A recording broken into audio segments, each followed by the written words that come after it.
so the first round of the 2023 NFL draft actually went surprisingly well and had some pretty solid picks for most teams. Most teams. And I'll break it all down in this one. Let's get to it.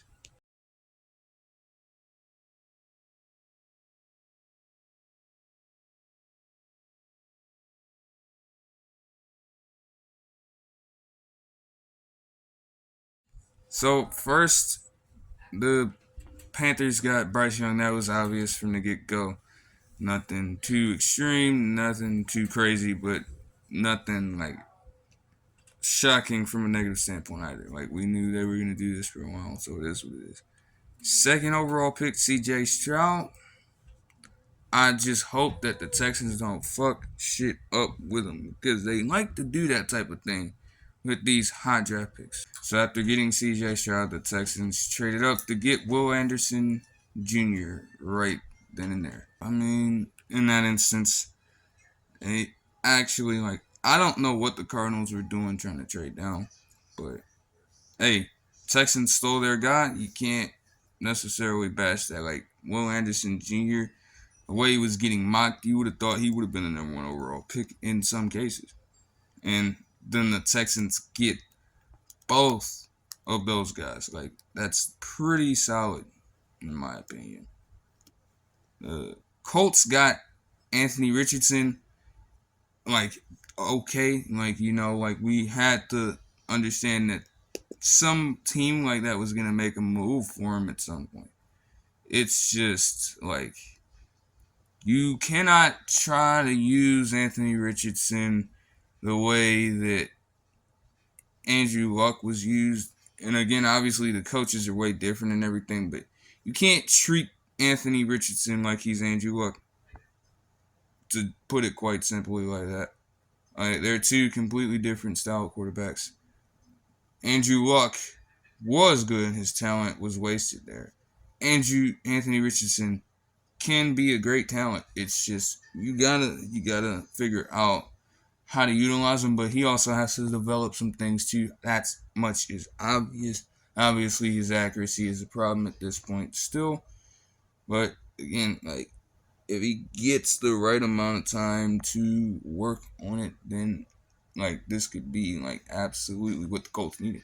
I thought they were gonna be stupid and not draft a quarterback, knowing good and fucking well they needed one, but they did what they needed to do. Um, the Hawks with the fifth overall pick got Devin Witherspoon out of Illinois, and that ended up being a very solid pick as well. I mean, Witherspoon went under the radar before getting to Illinois, and then he ended up accomplishing all of what he did there, and now he's coming to a cornerback room that's already young and fucking stacked. And I guess it is a high upgrade over Michael Jackson Sr. That much is obvious. But hey, with the fifth overall pick, Seahawks could have did anything they wanted to do. We ended up like whatever went down. I knew it was going to be a good move. It's a great move. It's a great move. There's no question in it. Understanding that Monty Fort is a new GM, like I just did not really have an idea of how he was gonna handle this draft. But you know, trading down to get Paris Johnson from Ohio State. Now, Paris Johnson Jr. is a great prospect, but I can see why you wouldn't want to take a lineman that high. But I also don't understand just doing all this runaround to draft a lineman. And I know Kyler Murray. I think Kyler Murray did say he wanted him. I think Kyler Murray did say he wanted Paris Johnson Jr., but I mean, it's like you can't be doing all that runaround in that situation. It's ridiculous. Tyree Wilson out of Texas Tech to the Raiders at 7. That's solid as well. I honestly may not have really seen it coming. he was mocked to go to a fair amount of other teams. But like I guess that's a good move for him. It's just you gotta have them pan out. Like they've tried their hand at so many of these edges and ends, and it truly hasn't panned out when it comes to them drafting them. So we'll see. So I guess I can talk about this with another pick. I guess I don't understand. I get that Bijan Robinson is a great running back. I understand his production at Texas was outstanding. But there's no reason why the Falcons fucking drafted him. I don't like the pick. I don't like the pick. And honestly, it was the same thing with Jahmyr Gibbs from Alabama going to the Lions initially, but after getting some talk in some circles, like I can come to understand the Jahmyr Gibbs pick, but Bijan Robinson, what the fuck? You still have Cordarrelle Patterson, you still have Tyler Allgeier. So even if you move fucking Cordarrelle Patterson, dog, what are you gonna do with Tyler Allgeier? He produced very well, and he's not going anywhere. He can't go anywhere. So I don't understand why you go ahead and make the move for Bijan Robinson. Now I guess if he's that great, then he'll eventually take over for Tyler Allgeier, and I guess the Falcons would eventually end up moving on from Cordarrelle Patterson, and bam, just like that, he's the number one back. But as at face value, I don't understand it. I really don't. We'll see how it pans out, but I really don't get it. You could have gotten somebody else. Honestly, like a cornerback with losing Casey Hayward recently and then getting Jeff Okudah back. That might not have been a terrible move.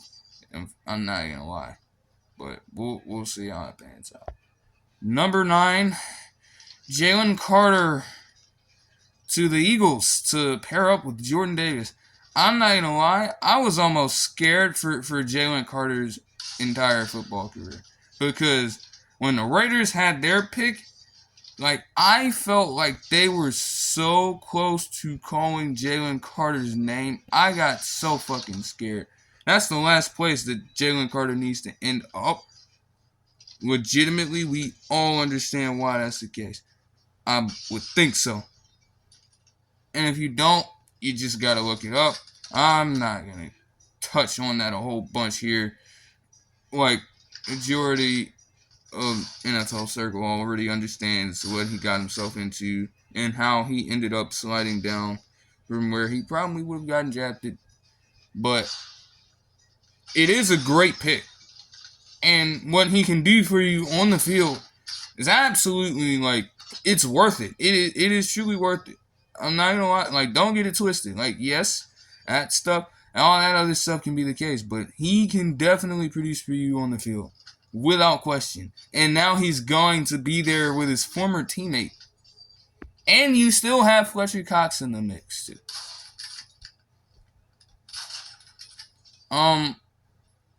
Darnell Wright from Tennessee went 10 to the Bears. I'm not gonna lie, I did not hear a lot about Darnell Wright.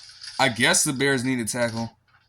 But, like, you would just hope that he develops, because you shouldn't have to keep on trying to draft tackles every single draft. But, okay. Titans get Peter Skoronski at 11. I've heard a bunch about Peter Skoronski. I don't fucking like Northwestern, but Peter Skoronski is, like, truly solid. So I would understand why the Titans would go after him if he's still on the board at that point. We already talked about Jahmyr Gibbs, so I'm just gonna move on. 13, Lucas Van Ness. Yes, Lucas Van Ness. Just gotta make sure. I didn't hear his name getting thrown around a lot before the draft. I'm not gonna lie to you, but after his name got called and they showed a little bit of backstory, I'm like, okay, it actually looks solid. It actually looks like he can do a little bit of something, it's just, I don't think that's necessarily what the Packers want to settle for at this point, given the entire situation. But I will say that, like at this point, with losing Rodgers, and you're in a rebuild at this point, you're gonna take any talent you can get. So I mean, I can't really say too much about that. All right, 14, Steelers ended up getting Roderick Jones. Like, again, I personally didn't hear his name a bunch, but I guess as the draft was making its way to going down, like his name he was rising up a little bit, I suppose. So, like, that's fair. That's fair. It's reasonable. Jets got Will McDonald the fourth at 15. Not a name. Also, again, like, just, like, I'm not hearing about some of these names, but again, seeing Will McDonald a little bit with some background, like, he looks to be all right. You know, it's just you got Jermaine Johnson as an edge too. Just keep that in mind. So, like, you got to figure out what role you're gonna put Will McDonald in because you already have Jermaine Johnson. You drafted him. He's an edge too. 16. The Commanders got Emmanuel Forbes Jr., cornerback from Mississippi State, and honestly, he seems to be fine. The one problem with him I'm already seeing, you have got to get your weight up. This dude is so small. You can't be in the NFL at 166 pounds as a cornerback and consistently rely on your speed to lock these guys down when you're facing against stronger wide receivers. Like, if he faces stronger wide receivers at his current state, at his current frame, at his current playing weight, bro, he's getting fucked up. There's no question about it. But as long as he does that, like, he's solid otherwise. You got to get that together, my boy. All right, so at 17, the Patriots ended up getting Christian Gonzalez. Honestly, that ended up being a really pleasant surprise. I did not think the Patriots would go out there and get somebody like that. Christian Gonzalez was slated to be, like, a very good prospect. Very, very good. And honestly, I'm shocked he didn't get taken off the board earlier. Lions had the 18th pick and ended up getting Jack Campbell from Iowa. I've obviously seen him play. Ended up watching the Ohio State-Iowa game last year. He definitely dominated the game for a little bit and then just completely had Buckeyes take over after that. You already fucking know, but he's a good prospect. Jack Campbell's out here training with Luke Kuechly. You gonna be a linebacker coming in the league training with that? That's kind of crazy. I honestly thought that the Bucs would go a little Levis here, but them getting Kalijah Kancey out of Pittsburgh, it's not terrible. It's just, I thought they would have drafted a quarterback here. They must really have some faith in Kyle Trask. I guess, man. And then 20th overall with the second pick in the first round, the Seahawks get Jackson Smith and Jigba out of Ohio State. I was so fucking, I was gone after that pick got made, man. I was just out of here, bro. It's over. It's over, bro. Well, jokes aside, though, like, again, like, that's honestly, like, such an ideal pick. That is, like, people are not motherfuckers. Y'all motherfuckers, all you other motherfucking teams in the league, man, y'all not ready for this shit, bro. Because, you know what I'm saying, like, even with the wide receiver room, like, he's gonna fucking ball out. You're just not ready for it, man. Like, I don't gotta say no more than that. You already fucking know what time it is. Some other pick I really honestly, I guess a string of picks I questioned at some point. But the Chargers pick getting Quentin Johnston at 21, I do still question that a lot. Like, you have Mike Williams and Keenan Allen already. They're both 50-50 wide receivers who can just go up and fucking get it with ease, but they don't have the speed. And if getting a wide receiver with speed was a problem. I don't believe Quentin Johnston solves that problem. I mean, like Quentin Johnston can be good and all, but he was slated to have some catching problems as well, with that supposedly needing to be a strength because he don't have a lot of speed. But it's gonna be something to see. He should learn though. Like, even if I question the pick, like, he's gonna learn so much from Keenan Allen, especially. His route running is so damn just like revolutionary almost. That's perfect for Quentin Johnston. You know what I'm saying? Like, if all he is at this point is a 50-50 wide receiver, oh, Keenan Allen will definitely, like, Keenan Allen has that in his game, but he's just so well versed. So he'll definitely teach him some things. If there's any consolation for that.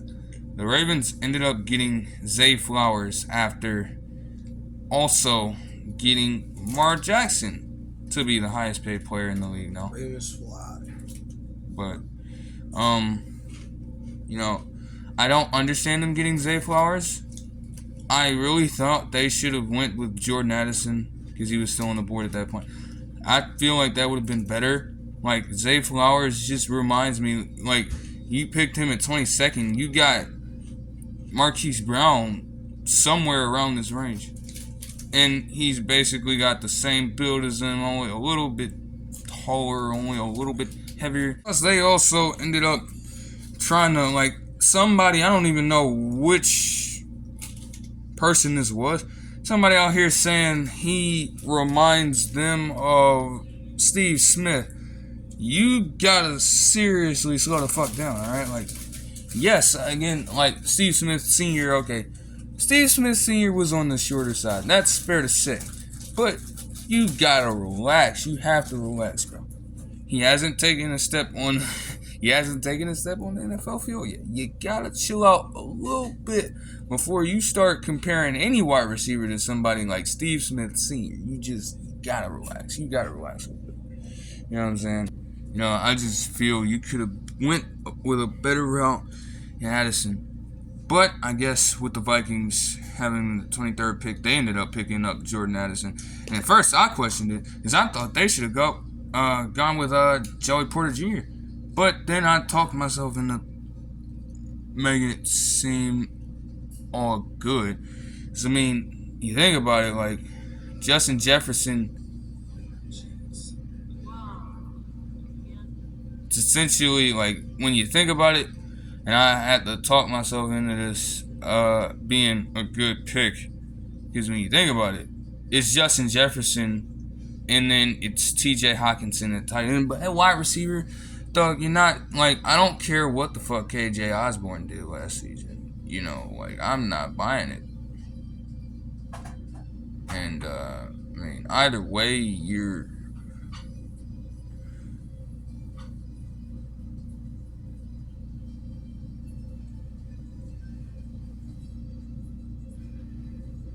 Not even just KJ Osborne, but you got Jalen Reagor too. I don't know what the hell he's gonna do for you. So I did eventually end up I did eventually come to realize, like, okay, that's a cool pick. You just, Giants ended up getting Deonte Banks. Heard a lot about Deonte Banks. It is a solid move, I'll say. Like the Giants, like, honestly, again, this is for death, honestly. But I think Deonte Banks can definitely, honestly, become a strong cornerback in that room. But, dog, after, like, the second Adoree Jackson got fucking hurt, like, shit just went down the rails for that cornerback room, bro. They kept on having to play fucking Pinnock and Nick McCloud, and their asses couldn't cover shit. So you need somebody. Like, you needed this, and I definitely, like, I rock with it.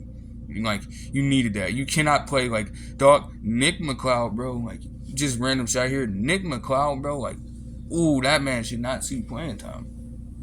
That man should not see any more playing time. If I see that man getting any more playing time, that's gonna be problematic. Cause like he's just like, dog. What does he do?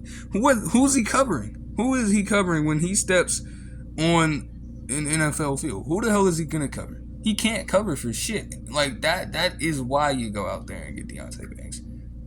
So, okay. The Bills. Now, they already have Dawson Knox, granted. But they went out there and drafted Dalton Kincaid. Like, I've heard Dalton Kincaid. I watched a couple Utah games when it came to college football. Some very good games as well, by the way. Like, those games were just, like, clutch. But Dalton Kincaid, like, he just would have these performances at Utah in some of the games that I was watching. And I'm like, dog, what the fuck? Like, man, like, he is, like, just really taking over. And, I mean, you know, like, he can work as a secondary tight end for Dawson Knox. But, honestly, I mean, you know, like, okay, if Dawson Knox is out, then, hey, you got somebody that's, like, a surefire, just, like, gonna clutch up for you out there. And I mean, I suppose in terms of blocking, I have to see a little more of his blocking side. Though there were many cases in the games I saw him play that you had him line up as an extra lineman, and he actually blocked pretty well. But of course, that's just out of the couple games I watched. So I guess I would have to see a little bit more before I can really comment on that. 26, the dumbass Cowboys got fucking Mozzie Smith from that fucking team up north. I guess it's fine. Obviously, I've fucking seen him play, and I just, like, I don't really have anything to say about this. I don't like the Cowboys. I don't fucking like the Wolverines. They're gonna get their asses honestly, both of them are going to get their asses beaten down next season. Let's just put it at that. Like, we all know it. It's no secret. It's just, like, I just got to move on because I'm going to get too wrapped up in that. But, Jacksonville ended up with the 27th pick getting Anton Harrison. Honestly, I don't really have a comment on it, but it does seem like they need a little bit of lineman help. I didn't hear his name get thrown around a bunch, but he seems like somebody who could help them out just a little bit. Bengals ended up getting Myles Murphy out of Clemson. I've heard a bit about Myles Murphy. You know, like, very, like, okay, like, this is going to be something to see because, I mean, not only, like, Myles Murphy can be good, but, again, you also have Trey Hendrickson. Also have Joseph Ossai. And Joseph Ossai is going to get a chance to actually, like, really, like, work on his game and everything. So that is going to be something to see. Like, they do have a fair amount of ends already. So I don't know where Myles Murphy fits in yet. But if he can work his way there, that's all good. Then the Saints go with another Clemson man and get Brian Bresee from Clemson. You know, again, another back-to-back. Like, interesting. You know, I mean, because, well, you have David Onyemata still, but I guess he could work as a secondary D tackle.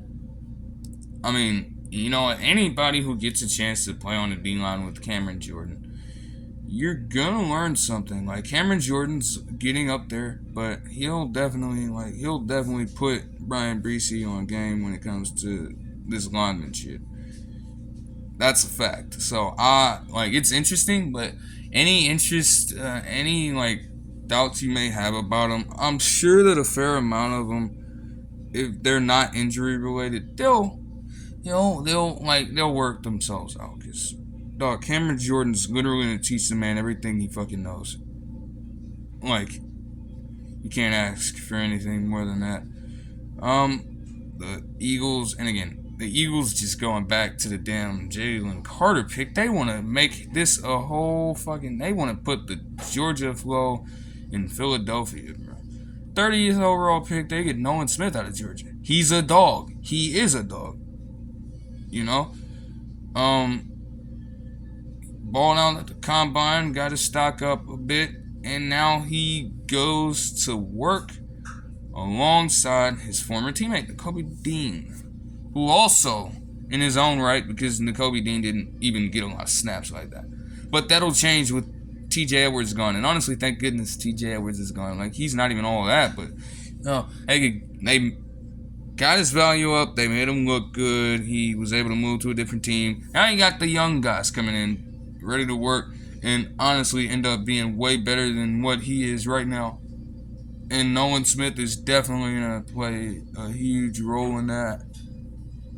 And then the Chiefs to end it off ended up getting Felix Anudike-Uzomah. It's just that is not only like, again, edge, like, again, when you're a team as good as the Chiefs, like, you can take marginal improvements. Now, obviously, their defense is still like shit in some ways, but like, getting any defensive help works.